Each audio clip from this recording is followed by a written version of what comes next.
I've seen so many incredible things take place over the course of these years since we started the show. And again, what I wanted to do was to share 10 of the biggest lessons that I've learned over the course of these 500 episodes.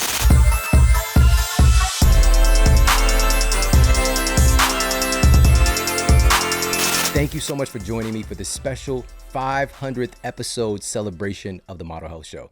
Now, just to keep it 100, I'm not very good at celebrating accomplishments. I'm a much more growth mindset driven person. So I'm always looking at what's next, how can I grow, how can we improve? And so taking the time to really embrace this moment is something very special. And the way that I was able to leverage my psychology to do this is to think about you and how I can add value to your life with some of the biggest lessons that I've learned over the course of doing these 500 episodes of the show. Now, most people do not see what goes into making a show like this. And I'm very honored to say that the Model Health Show has been the #1 health podcast in the United States many, many times over. And that does not happen by accident. And there's a big part there. And it's that super version of vitamin C, which is care, that's often overlooked. So caring a lot, really focusing on the research and the dissemination of it and making people to feel empowered at the end of the day so that you can take these things and to add value to your life and to the lives of others. And a time we really, really need this more than ever. And so most episodes, this might be 20 hours in research and recording and post-production. And so you add up, you start doing the math and you see 20 hours, 500 episodes. We're talking about 10,000 hours. Shout out to Malcolm Gladwell. All right. Shout out to Malcolm Gladwell. That's the investment here. And it's been such an honor and such a great opportunity for growth and development. And I've seen so many incredible things take place over the course of these years since we started the show. And again, what I wanted to do was to share 10 of the biggest lessons that I've learned over the course of these 500 episodes. And for a long time, we're doing one show a week. So showing up every single week, no matter what, come what may, no matter what's going on in my life, in the world, getting prepared and showing up to deliver the very best that I can possible to make sure that when you click play, you walk away feeling empowered, educated on whatever that particular subject matter is, and also practicality. What can I actually do with what I learned? And when I said yes to doing this and kicking this off, and this really leads into the #1 lesson that I learned over the course of doing these 500 episodes, #1 is to do it your way. Do it your way. You've got to give yourself permission to be fully and authentically yourself, because that is what the world needs right now more than ever. You are not designed to be a copy of someone else. You are designed to be you. And the truth is, literally, we talked about this on a recent episode, your brain is completely unique to any other brain that's ever existed in human history because your experiences and your thoughts are creating your brain. It's a one of one. It's a one of one, right? There's none that have come before it and none to come. You are once in a lifetime miracle. And so putting yourself into a box and thinking about what other people are going to think about you and how you don't fit into this particular thing or you don't check this particular box, it's a prison that we put ourselves in, because the reality is people respect realness. You've probably heard the statement, real, recognize real. That's true more than ever because we got up our antennas right now for the garbage, all right, for the BS that's out there. We're inundated with all that, and so when you can connect with something real, when you're being fully and authentically yourself and you're demonstrating that care and that love, that's coming at a premium today. And the cream will rise to the top. So do it your way. For me, and I hope that you can glean some inspiration for this, when I decided to do this show, I was looking at how can we fill a need here? Because there was some science-based podcasts, some education-based podcasts, but they were sometimes drier than sandpaper nipple pasties, all right? They didn't feel good. Or they were on the other side where it's supposed to be about education, but they're just chopping it up, just talking about all this random stuff, but not giving you something that you can walk away with, something to implement. So practicality as well. And so I wanted to take these two domains of making things fun and entertaining and marry that with education and empowerment. So to blend these together. And the thing is, we don't just do these things on accident. We do them because it's who we are. I did it this way because it's who I am. In creating a show like this, there wasn't anybody that looked like I look.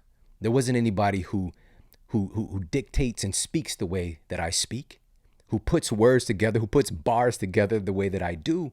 And that could have dissuaded me from saying yes to this because I'm not like these other people.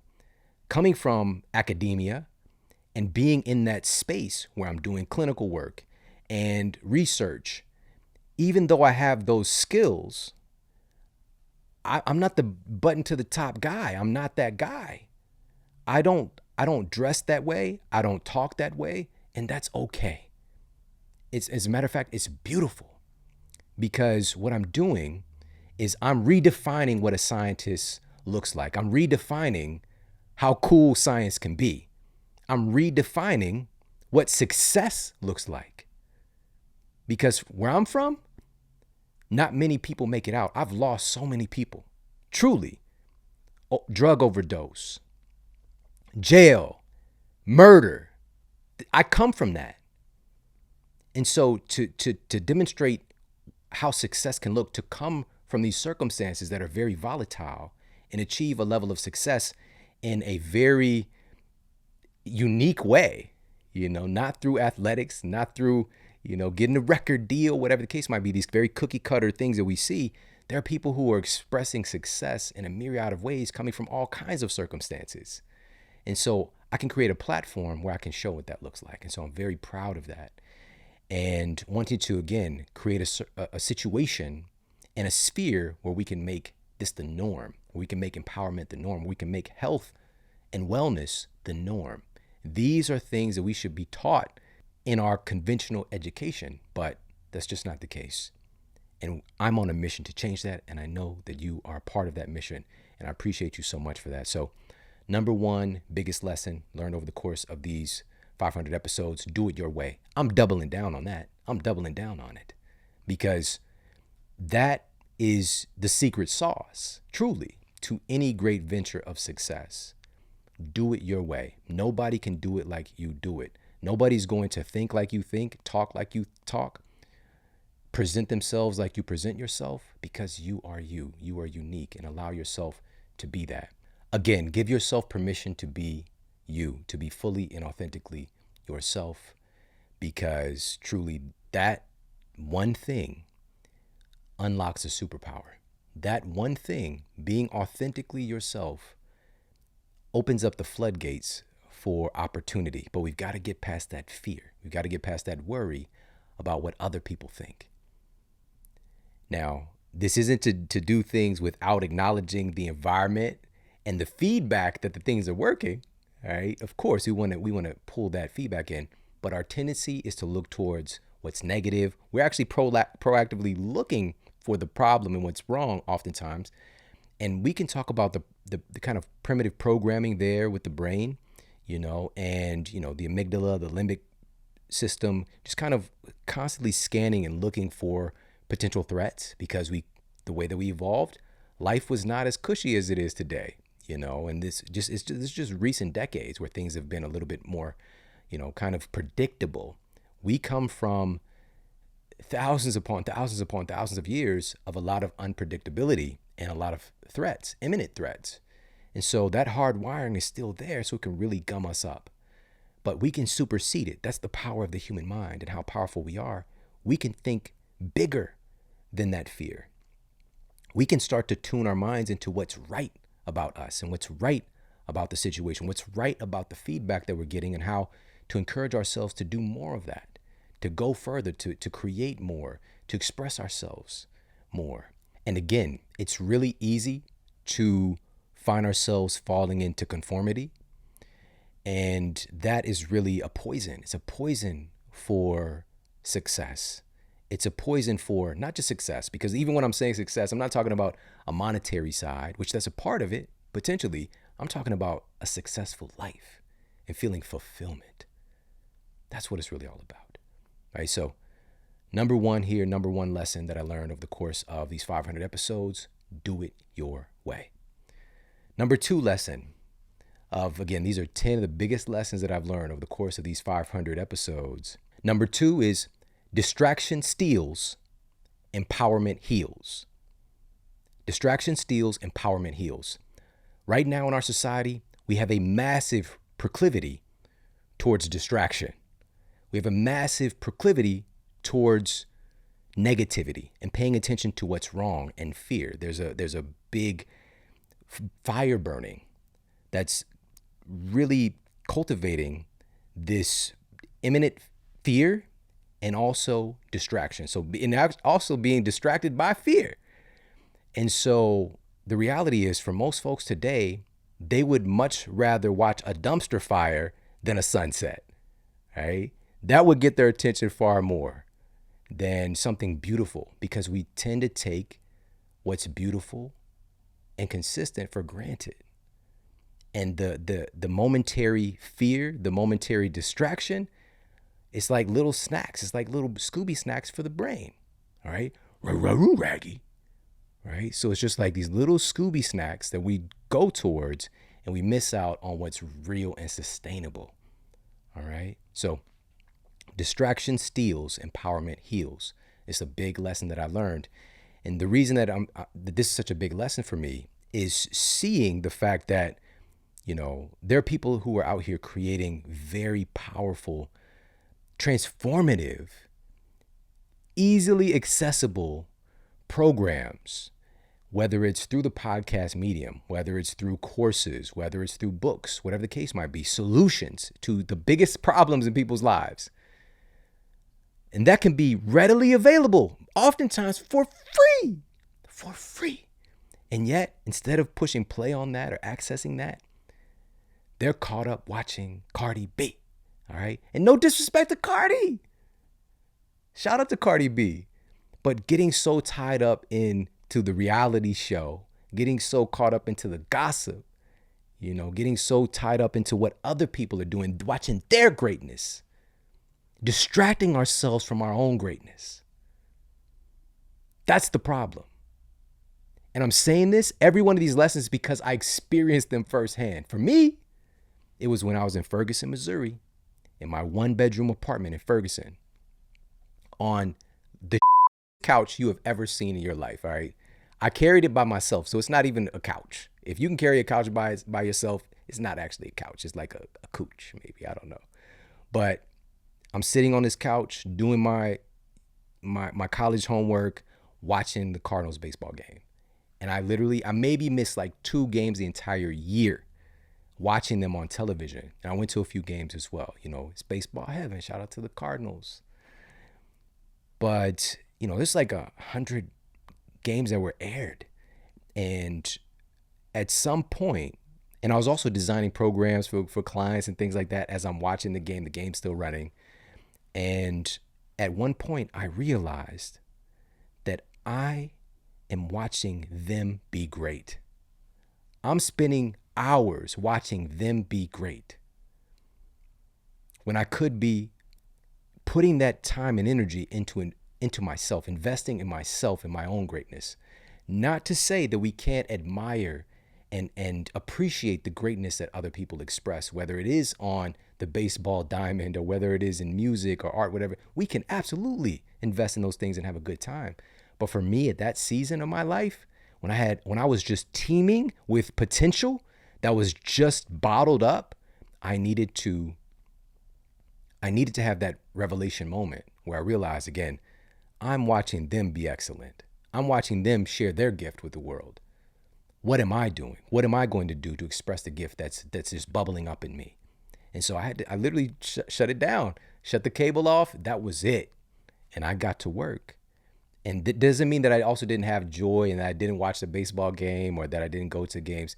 It's just that became a smaller part of my life, where it was just like something that was such a regular part of my experience. And so what does this mean on the other side? Empowerment heals.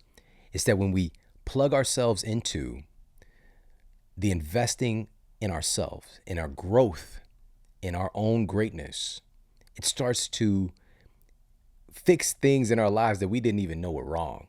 All right. And it's very difficult to explain this unless you've been through it, which many people listening, I know that you've experienced this, that when you're focusing on improving yourself, it's not just one thing that improves. So many different areas of our lives improve. You might just focus on improving your health and suddenly your relationships improve, or you realize that your standards for your relationships improve, and relationships that were negative and that were draining you and that were taking advantage of you, those things no longer fit. Or maybe you're investing in your career and learning how to be the best possible version of yourself within this particular thing that you're passionate about. And within that, you might have a greater sense of purpose, a greater spiritual connection, that's tied to that you weren't even expecting, because now you're in your purpose, your dharma, and you're connected to that. And so you're just unlocking these other doors, and I'm thinking like about the Matrix Reloaded Part 2. I really liked it. I liked that one. I thought it was great. But, going up to these doors and it opens, it's like one particular place, a reality, and then the door closes and it opens again. It's somewhere totally different. There's so many different doors of reality right here in this one reality, so many different versions of what life can look like. And sometimes we have a new life that is expressed at some point. We are very different. We think differently than we've ever thought before. We react and respond differently to the world around us than we ever have before. We have an awakening, but it's never just one awakening. It's a continuous process. And so that empowerment heals. The distraction steals. Right now, if you've seen Social Dilemma, for example, and also the episode that we did with Adam Alter and his absolutely essential work around this subject, and we'll put his interview for you in the show notes, because the movie Social Dilemma is really leaning into and kind of using as a launch pad Adam Alter's work around this subject as well, with how these social media giants, which these are multi-billion dollar entities, which is great, make your money, have a good time, all that, but they are proactively, they have some of the smartest people in the world, all of these different scientists who are working their behinds off to make sure they can keep you on your phone as much as possible. That's their job. That is their number one goal. And most people have no idea that this is happening. They just think that they're just picking up their phone for a just check, right? That's what we call it. It's a just check. I'll just check it real quick. I'll just check my phone real quick. I'll just check Instagram real quick. I'll just check Twitter real quick. I'll just check my email real quick. I'll just check. All right. But it's not an accident. It's like a little slot machine. It's like a little Las Vegas room in your brain. And every time you pick up your phone, you're putting a coin in and you're pulling the handle, trying to see if you hit that jackpot. Did I get some more likes? Did somebody share it? I wonder who's checking me out. And it's not to say that you can't do those things, but for many of us in our society today, we started to lose interest in who really matters and whose attention really matters and adds value to our lives, our close friends and family, and replace that with the opinions and concerns about strangers who are acknowledging and checking you out and following what you're up to. Why? Why would we do that? Again, not to say that the one is inherently bad. It's not that it's bad. It's just, where is our attention? Is it distracting us from what matters? Is it distracting us from our greatness? Is it distracting us from creation? Is it distracting us from our health? Because very rarely do you get sucked into the internet black hole, because that's what it really is. It pulls us into this other dimension. It's like some Alice in Wonderland stuff. You leave. You're not here in the environment anymore. You're in your phone. You're in that universe. All right. It's rare that you go into that universe of scrolling and, this thing, that thing for 45 minutes, an hour, and you come out feeling like, I feel amazing. That was awesome. I feel amazing. Like, I feel so much physically and mentally better having gone down the internet rabbit hole. Not to say that you can't, especially if you're tuning into something that's empowering, and sitting with it. But if you're jumping around, again, our minds are not wired up that way. It's training our minds to be more distracted. Distraction steals, empowerment heals. So proactively plugging ourselves into that empowerment. That's what it's about. Using this technology and not allowing it to use us. That's the rub, because it's not that the technology is good or bad. It's how people are using it.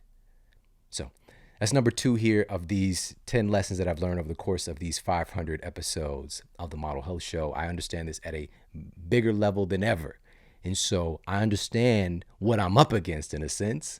And it's a friendly competition, with me and the Real Housewives. It's a friendly competition. All right. And it's not to say that they can't win and do their thing, but I want to make sure that people are empowered. I want to make sure that people feel good. I want to make sure that people are healthy. I want to make sure that people are subscribing to the no drama channel as well, and not just the drama. All right. Because there's so much of that. The drama is force fed to us. The empowerment, not so much. And so coming to grips with that, that's why this is so important. That's why this work is so important. That's why you're important, because you're a representation of what's real. All right. And now none of this, again, just to reiterate, none of this is about being perfect. We're all going to tune into the distraction. We're going to get pulled into this and that. But we want to make it the exception and not the rule. Stay empowered, stay plugged into things that remind us of who we are and what we're capable of. That's what it is. All right. We're going to move on to number 3 here on the 10 biggest lessons that I've learned over the course of these 500 episodes of the Model Health Show. Number 3 is education is your responsibility. It's your responsibility. And it's within your power. I really understand that more than ever.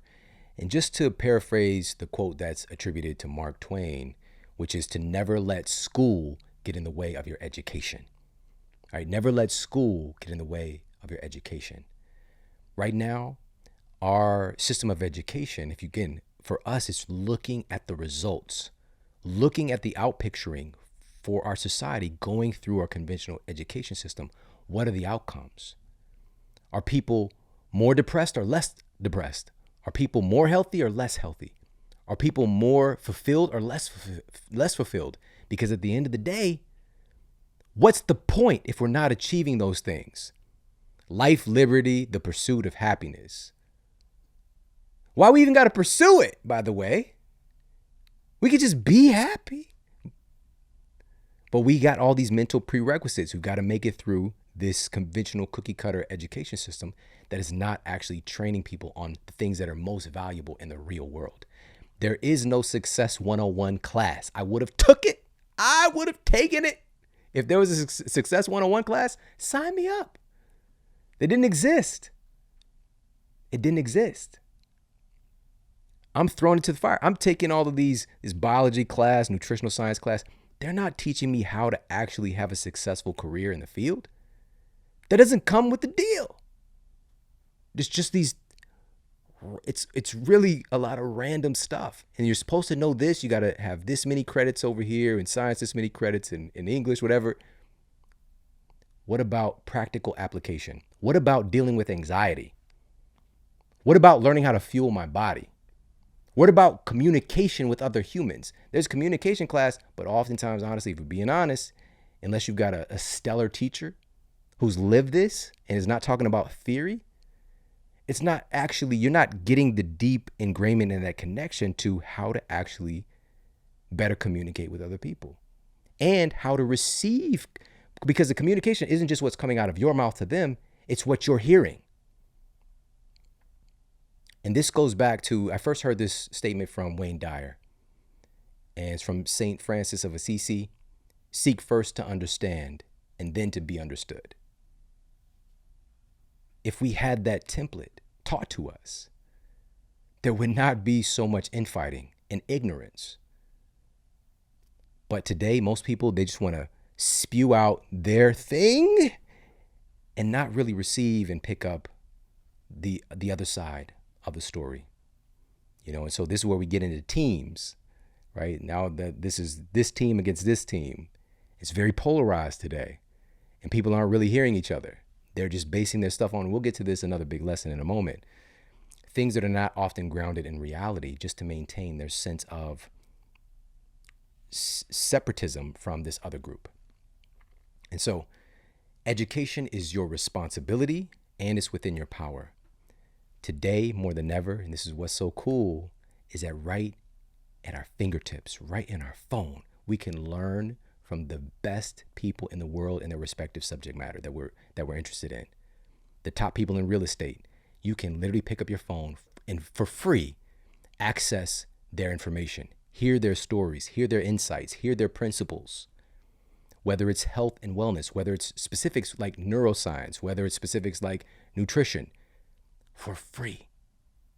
But are we using it? That's the thing.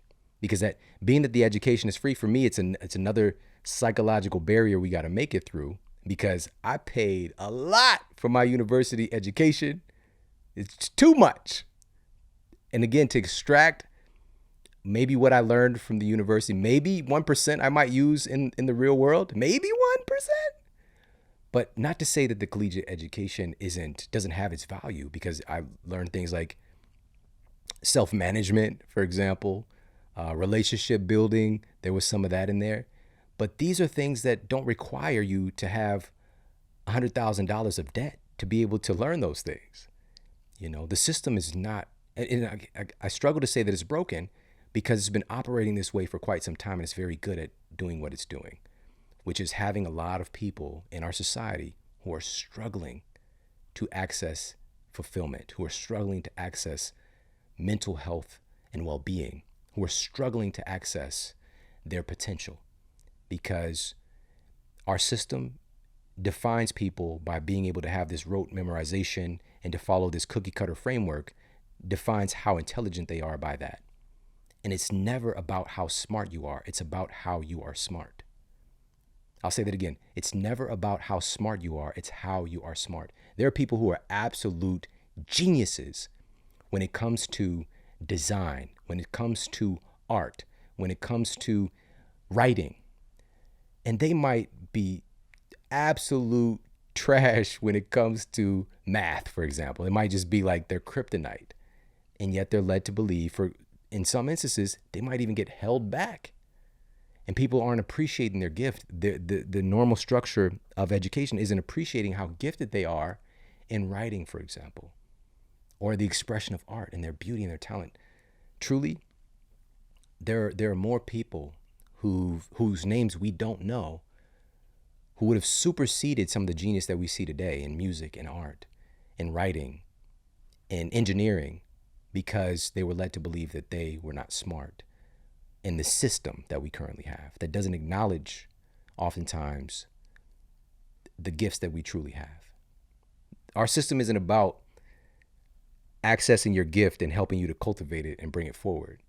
It's about learn these cookie cutter things, hope you make your way out, get into a good school, and good luck. Hello, world.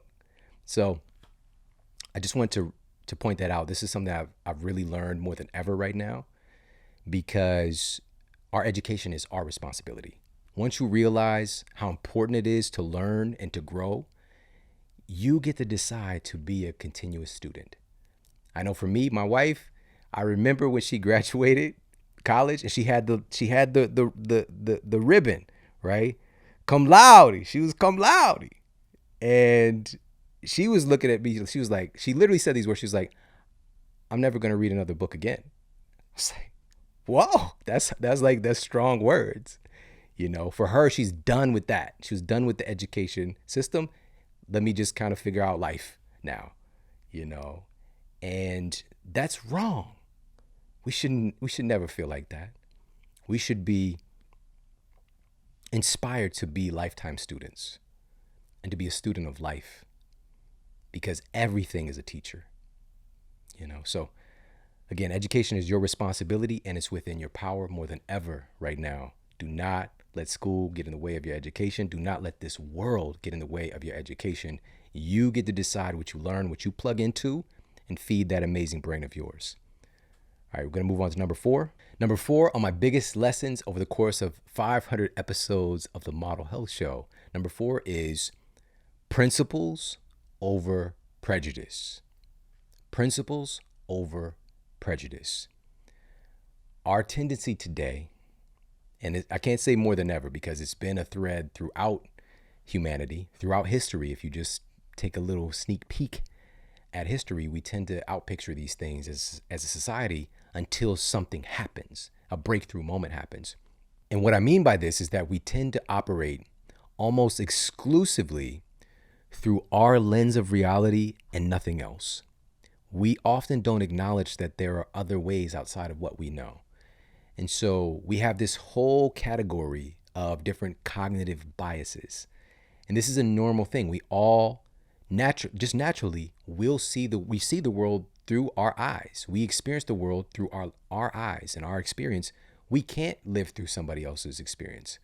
And quote, putting yourself in someone else's shoes, it's an idea, it's a perspective that we can try to examine, but in reality, we're living, moving, and having our being in the world through our own experience.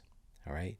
And because of that, we can get caught up in a little bit of a trap door, thinking that this is the only way to be. This is the only way to think. This is the only solution, is a solution that I believe to be real. And so today, more than ever, science is being viewed like it's definite, that this particular discovery or this particular hypothesis is the end all be all.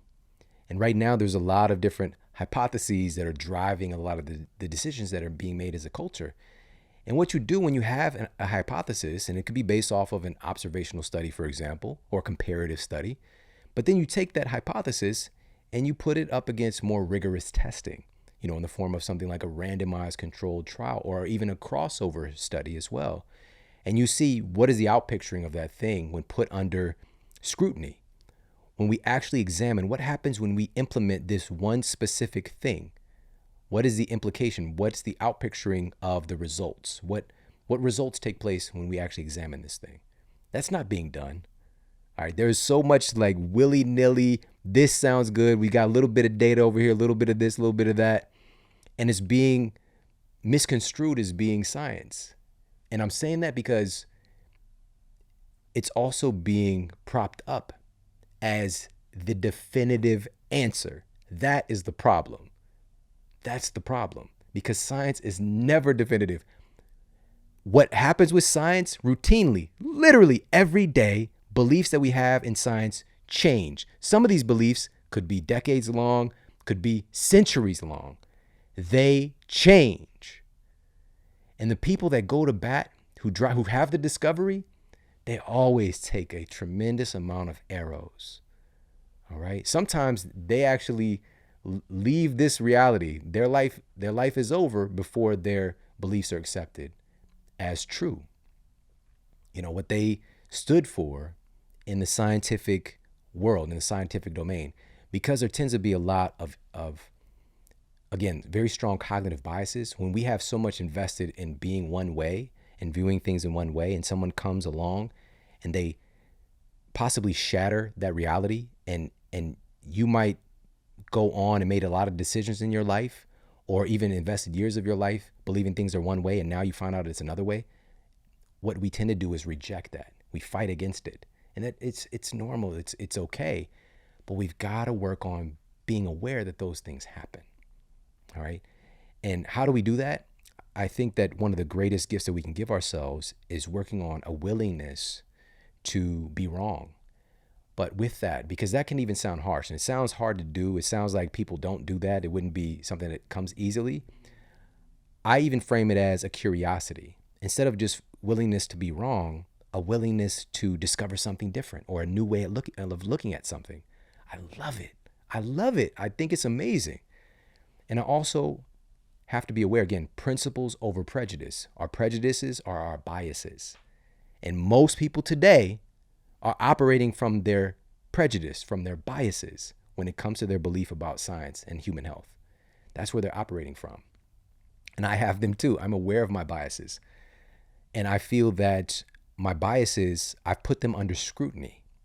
I've purposefully put them under scrutiny and looked at them from different dimensions.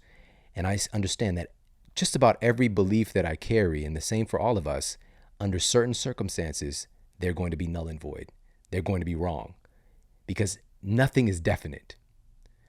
And I'm saying this to say, for example, my bias is towards what humans have done the longest to get us to this point? How do we develop such a complex, as theoretical physicist Michio Kaku said, the human brain is the most complicated object in the known universe. What did we do to get to a place where we have the most complicated object in the known universe, this powerful brain of ours? And so what are the practices? What do our genes expect of us to have healthy expression? And what inputs or influences can cause our genetic expression or our cellular replication to be skewed or to be damaged or to be mutated in negative ways? Like, what are those things? So this is my bias, is like, I'm looking at the things that from the scientific perspective and going under scrutiny, what are the things that our genes expect of us? Our genes expect us to move. If we're not proactively moving, there are sets of genetic programs, again, we're talking about epigenetics, that are expressing and other things are getting silenced based on whether or not we're moving. And so when we get into a culture, which today we are the most sedentary culture in the history of humanity, the most sedentary culture, and wondering why we're experiencing so much disease. It's a part of the equation. Our genes expect us to move. What happens when we don't? We get to see it firsthand. And it isn't just my observational model. I go and I look at, okay, what do the randomized controlled trials say? What are these different meta-analyses? Looking at all the different pieces and also understanding that, now here's the crazy part. This is going to sound crazy. I have to be open for that idea even to be wrong. What if this I know it sounds crazy. What if being the most sedentary person in the history of humanity, what if it unlocks like some amazing mutation where we like tap into the cosmos or something, and we can download, free movies and stuff like from our brain or whatever. Like it's crazy. I know it sounds crazy, but what if what if we tap into like an internal fire stick and we like get all this free data just right from our brain, being as sedentary as possible? Not likely. However, I have to keep my mind open to under what circumstances can being sedentary actually be helpful, right? And there are also acute circumstances. For example, maybe it's a healing that needs to take place by us not doing something, maybe there's instances where that is a part of the flavor. But when I get into like, this is the truth, the only truth, so help me God, this is it, that's when you know that it's not science anymore. It's not science. Science is never definitive. Science is constantly evolving. Science is inclusive. Science is looking at things through multiple perspectives to the best of our ability. Science is having the audacity to say, this person might have the polar opposite belief. What does their data look like? Let's actually analyze their data. And them analyze our data, and we have a data analysis party. And see what comes of it. We don't have that today. That's not it. And this leads into number 5 here on my biggest lessons learned over the course of these 500 episodes: principles over politics. Principles over politics. Because we don't have that today because of politics has imbued itself into science, into the scientific domain. It's not that the best idea is running the show. It's that the politically driven idea that's being really used as propaganda is what's driving our decisions. It's not based on what science really is in its essence, because there's so many negative things being done in our society right now to our people, to our families, to our communities. It's not being checked. And for me, I'm not about like just making this stuff up. I'm just not.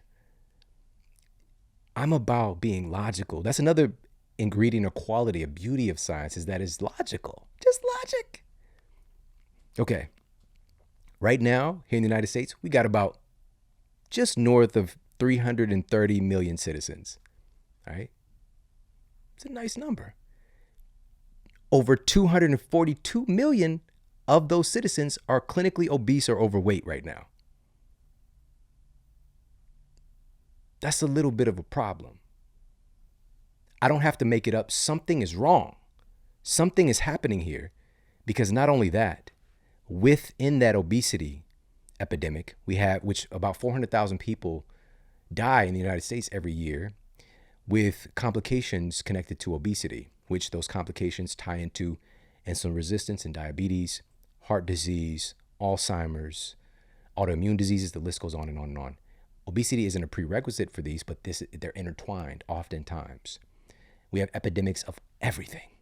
Heart disease. This past year, 2020, almost 700,000 people died from heart disease, and you don't hear a damn thing about it because it's not sexy. It's not sexy. Business as usual. It's not normal.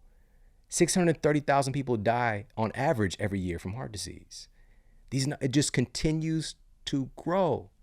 All we're doing is managing symptoms. We're not helping to address the issue.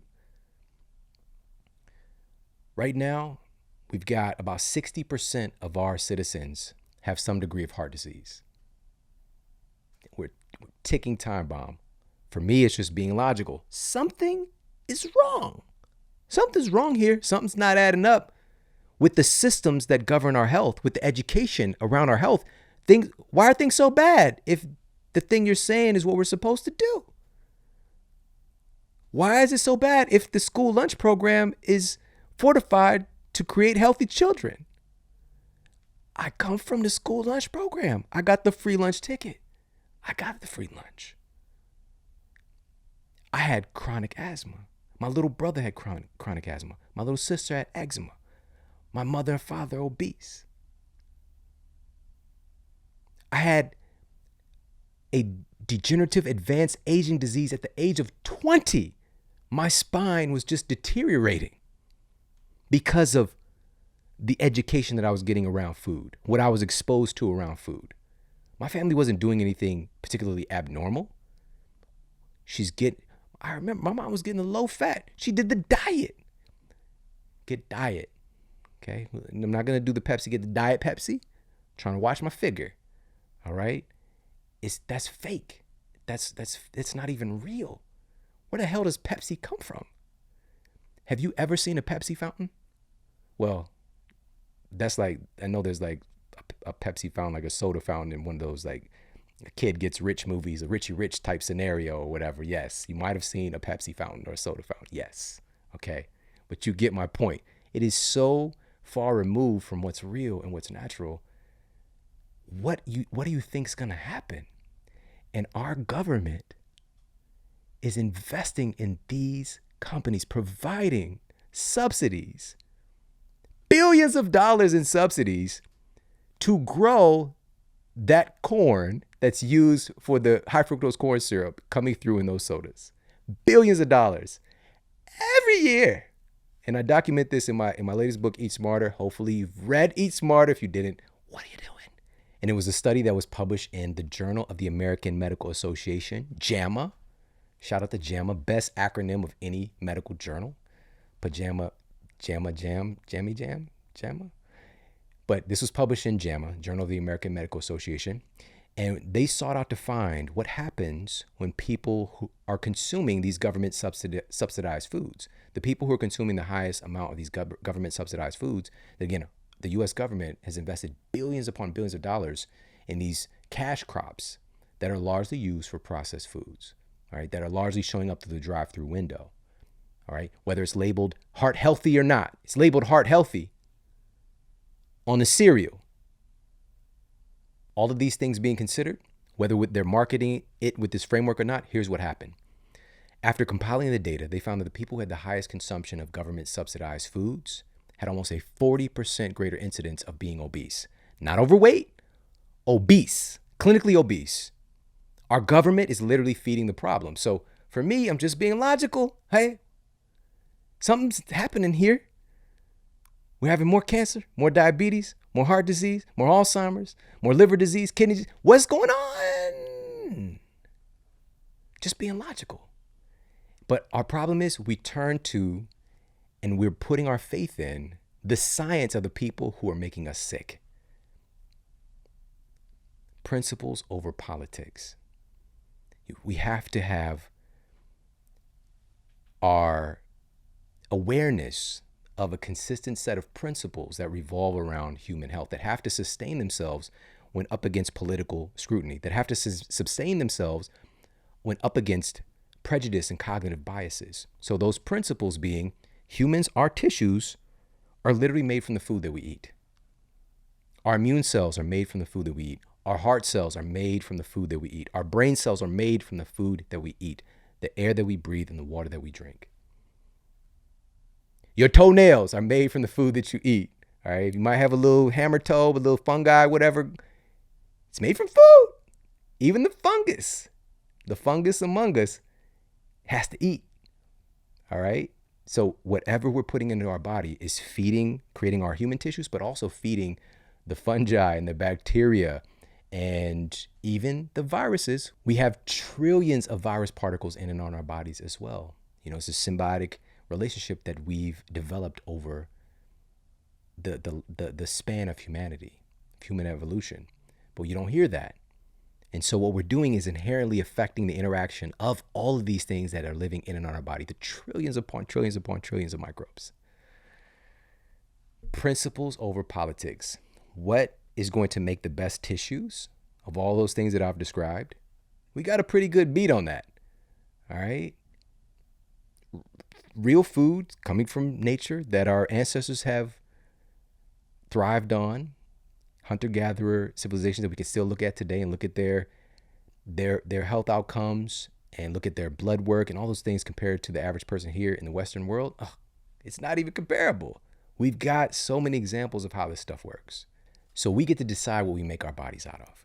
All right, what we literally are making ourselves out of. It matters. And if this isn't being taught in medical school, like to a massive degree, because it's literally making the tissue that the cardiologist is learning how to interact with to treat in patients. Their heart is made from food. If we're talking about the immunologist, your immune cells are made from food. If they aren't getting an in-depth, well thought out, multiple perspective education on these things instead of a 2-week seminar, we're missing the point. The very foundation of what health is in our society and healthcare is based, this is like a Three Little Pigs scenario. What are you making it out of? What are you making your house out of? All right. Because life right now, huffing and puffing and blowing people's house down because they're not made out of real sustainable things, real food. So principles over politics. These principles have to withstand the scrutiny, whether it is ethical or unusual, of politics. So staying true to these principles. What do our genes expect from us? What are the ingredients that create human health? We have such a focus on disease, and that's the problem. We're not talking about what are the ingredients that make people healthy. So it's another one of my biggest lessons over the past 500 episodes is to continue to acknowledge and put principles over politics. Number 6 is excellence is unconventional. Excellence is unconventional. In our society right now, there is a lack of deep work, of deep thought. We're so inundated with data. There's so much information. We're swimming in it. We're in the information age, but we're starving for knowledge. There's a difference between information and knowledge. We might have a plethora of different ideas that we might be exposed to or might be skimming, but how often are you actually sitting with an idea and thinking about that thing and looking at it from multiple perspectives? Again, one of the things that helped humanity to get to this place is being able to process and think things through. Run thought experiments, for example, like Einstein. Humans have been doing that throughout our evolution, but today we're so inundated with data and distractions that what's coming from that, from being inundated with data and not real deep thought and a focus on excellence, what we have now is a whole lot of mediocrity and a whole lot of less than mediocre. All right. And this is why excellence is unconventional. But this is what makes it beautiful. And this is what makes it stand out. So your dedication to excellence and whatever it is that you find is your dharma and your path, whether it's something just in your life personally, whether it's excellence within your own personal health, your own spiritual connection, your own psychology, excellence within your relationship, excellence within your work, excellence within your writing, whatever it might be for you. Excellence today is unconventional. And that's a good thing, because being unconventional right now, eventually, again, throughout human history, that strange unconventional thing that actually works tends to catch on eventually. It might take time, but it tends to catch on. We need people to be unconventional, to think differently, to express themselves differently, to present excellence in their work and their demonstration. And those are the things that usually change society eventually. So stay true to that. Even though excellence is unconventional, stay true to it. Right now, more than ever, with that mediocrity, with that very superficial conformity as well, you need to stand to be a voice and not an echo. Be a voice and not an echo. Be a light in this time and not a shadow. Don't be a shadow of yourself or a shadow reflection of the conformity that's going on in society. We need to be more, because what's conventional is to skim and not to think deeply. What's conventional is to be distracted. What's conventional is to be an imitator. What's conventional is to follow the cookie cutter path that's laid out by society. That, again, just look at the results. That's all we got to do. Look at the results. We can do better. We can do better. And it's up to us. All right, now we're going to move on to number 7 of our list of 10 biggest lessons that I've learned over the course of the 500 episodes of the Model Health Show. And number 7 is that we can prevail even in the toughest circumstances. In fact, the toughest circumstances often get you face to face with how strong and capable you actually are. This is probably my biggest lesson. And I'm saying that because it's also pretty fresh for me. A little over a year ago, after turning in my book, and I'll do a masterclass on this episode to be able to provide value and more context around this. But I turned my book in, and 2 days later, I suffered a devastating injury, and I was in so much pain. This amount of pain, and unless you experience it, is really difficult to describe. And it wouldn't turn off. Like, even everything has its place. Pharmaceutical drugs has its place. Nothing could touch it. It was so torturous that, every 30 minutes I would just wake up in pain. I would moan just all night. It was just a nightmare. But I knew the circumstance, and I knew that I could recover from it, but I had to be patient, and I had to be careful about the decisions that I was making within that. Everything is still an option, whether it's, fill in the blank solution, but I knew that there was a way to get well. And so again, we'll do a masterclass on this because I think it's going to provide a tremendous amount of value. And sometimes you have to get face to face with these things to rekindle that spirit. When you feel good, you don't even know, like you take it for granted. Oftentimes when people get serious about their health, it tends to be when something bad happens, when something really devastating takes place. That's when it spurs us on, and it helps us to remember how important health is. Because when you feel healthy, there are so many different things that can become a priority or an object in our lives. But when we're unhealthy, the one priority is to get back to health. It takes over everything else. And so we can prevail in even the toughest circumstances, because within that pain, I still showed up. I did things that I had no idea that I even had the capacity to do. And I had a speaking event about a week and a half after this devastating issue happened. And I committed to this. It was a pretty big deal for the people who put the event together. And it was down in San Diego, So I just moved to LA also when this happened. And so I had to jump on a quick flight. I couldn't even, on the flight, I got the front seat because I couldn't even sit down. I had to kneel in the front of the plane, there and back. And fortunately, I know it sounds crazy. Maybe the air marshal, Wesley Snipes might be on the plane. Like, what's he doing? Kneeling. And the flight attendant so happened to just have a very similar injury to mine going there and back, which I don't think it's a really interesting coincidence. All right. But for me, it's like a synchronicity. And I went there and I executed. I literally had to lay on the floor in I was still just teeming with pain, but I got on that stage and I did a little semicircle and I just kind of stayed in my lane. And I'll share this story more in depth, but I went down there, I executed. I did the main keynote, and I also taught 2 workshops after. And nobody would have known how much pain I was in. Like, it's crazy. And I wouldn't have known that I would have been able to do it. But it was my mindset. Just get me on the stage. I just got to get on the stage. And I was able to do that. But then, wow, the way back was the biggest. That was the worst moment of my life. Coming back, the flight, and then the car ride from LAX. Oh my God. My wife drove, and I just had to just kind of find a position I could tolerate in the car on the way back. And yeah, so, and even if you look at some of the episodes of the Model Health Show, the video, if you see the video episodes, like around late January/February of 2020, I'm in the chair, but I'm like literally holding myself up by one arm because I can't even completely sit down because I gotta, basically, just to give a little tidbit of what it is, it was a nerve blocked. And again, I'm obsessed with the nervous system and the brain and all these things. And when that nerve and that pain communication, wow, like when something gets blocked, like it sets off all alarms, like a total body fire alarm.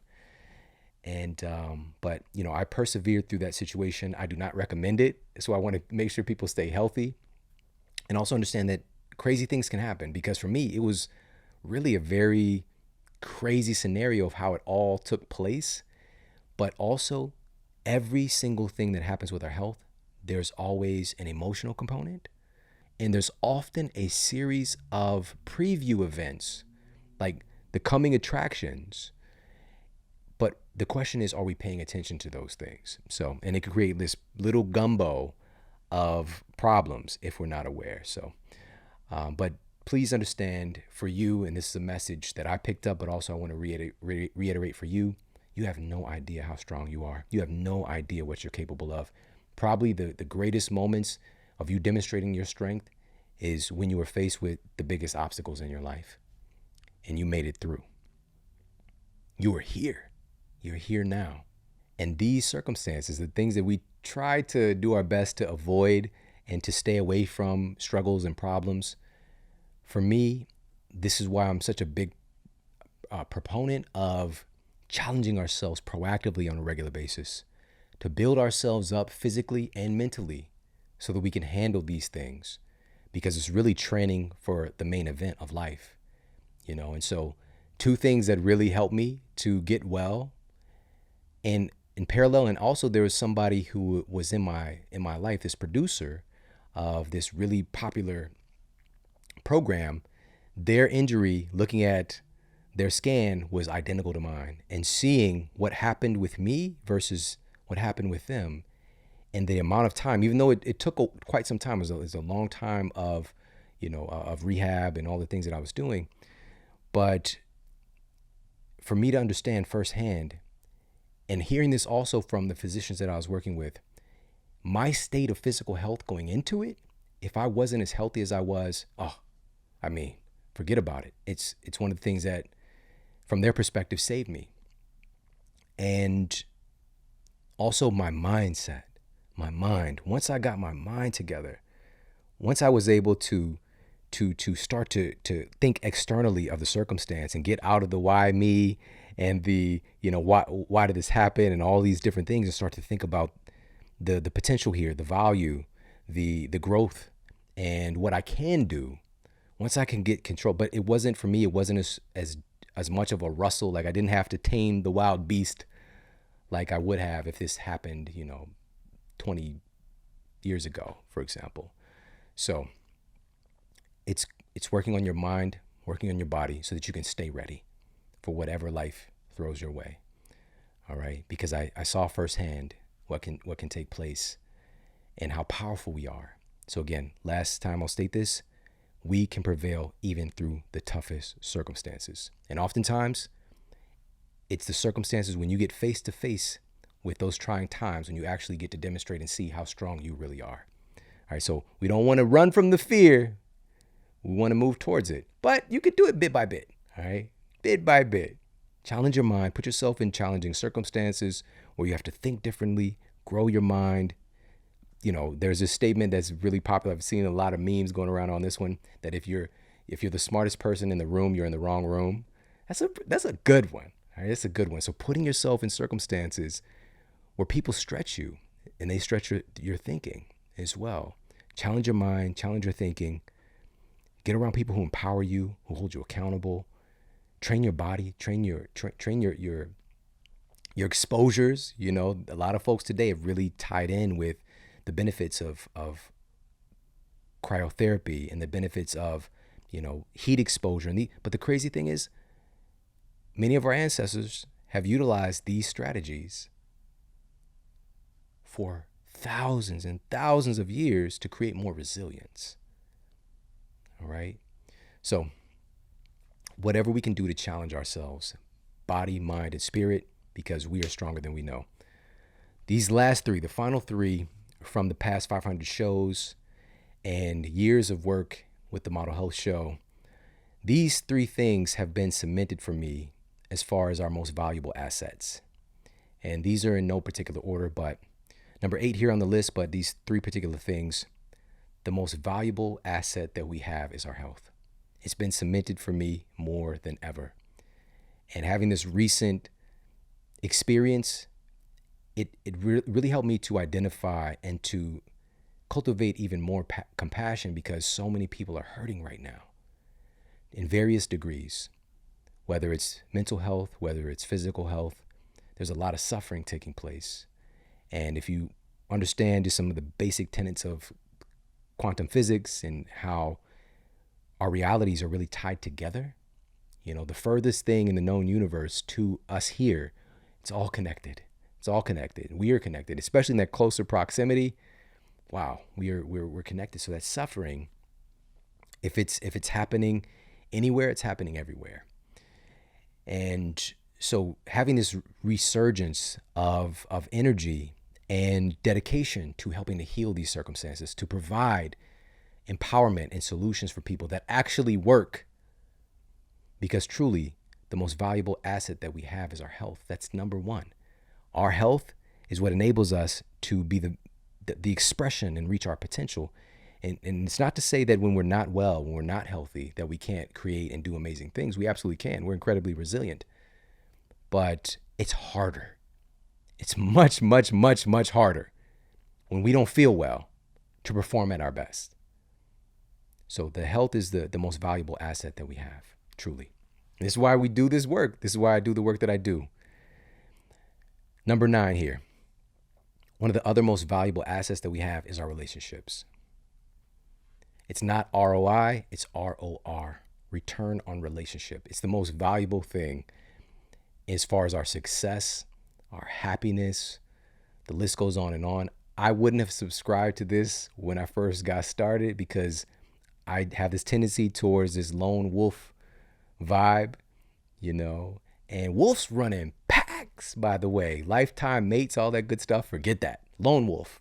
Just because it sounds cool, all right? But truly, we have this tendency today, because of the way that our culture is constructed, to isolate ourselves, to take the burden on ourselves and only ourselves, when in reality, we evolved in tribes, we evolved in community, and we evolved working together. And so working through my own stuff to open myself up to work with other people, to trust, to become fans of people. That's another big part of the Model Health Show, is that I'm a fan of these amazing experts that I bring forward. I'm a fan, I'm a student, really admiring their, the books that they've written, or their speeches, their lectures, whatever the case might be, how they present themselves in the world and how they operate. Because many of these folks are people who are in my life that have, been an inspiration, but also who I work together with as well, in helping to transform various areas of health and wellness in our country. So cultivating that spirit and holding up and lifting up the importance of our relationships and having standards, right? Keep your standards high and your squats low, all right? Standards high, squats low. That's what we want to do. People who respect and admire even your standards and appreciate your standards, they'll make room for you. They'll be pulled into your life. But we have to make room sometimes. And there's this statement that the universe abhors a vacuum and that it's unnatural to have this empty space. It's going to be filled with something. So this speaks to us making room. How can we bring in the relationships that we really want if we are filling them with things that are not advantageous, that are not supportive of our greatness, and having that appreciation and that mutual respect? Sometimes we need to make room. And so investing in our relationships, investing in ourselves and growing ourselves so that we can be the type of person that can appreciate these great relationships, that can invest ourselves in these great relationships and to be able to pay it forward and to give. Because the people that I'm a fan of, it's not that I'm wanting to get something from them. I'm wanting to give. I'm wanting to uplift. I'm wanting to share them with the rest of the world.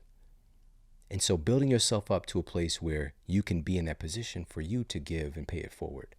So that's number 9. This belief has been cemented more than anything else. Besides, number 1, your health is your greatest asset. Your relationships are one of the greatest assets as well. And number 10 here on these 10 biggest lessons in 500 episodes of the Model Health Show. Number 10 is one of the other most valuable assets is your vision. I can't stress this enough because me being here with you today really demonstrates the power of an idea, really demonstrates the power of thinking external of circumstances and envisioning something beyond what is seen in reality. Because the truth is, if we look at our advances, if we look at the structure of our communities, if we look at the structure of our books and the internet and all the things that we're exposed to, these all come from the minds of people. This is how powerful our ideas are. And so right now, I want to request for you to take some time and think about what you really want.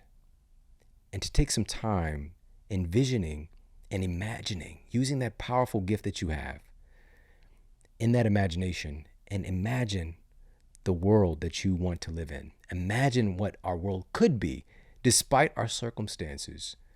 What is the vision for reality that we all could have where health is the norm, where compassion and support and mutual respect is the norm?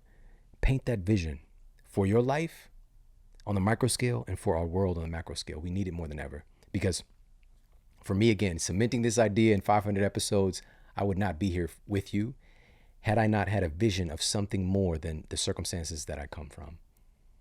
It's that powerful. I had to see it first. If you see it in your mind, you can go there in reality. You can go there with your body.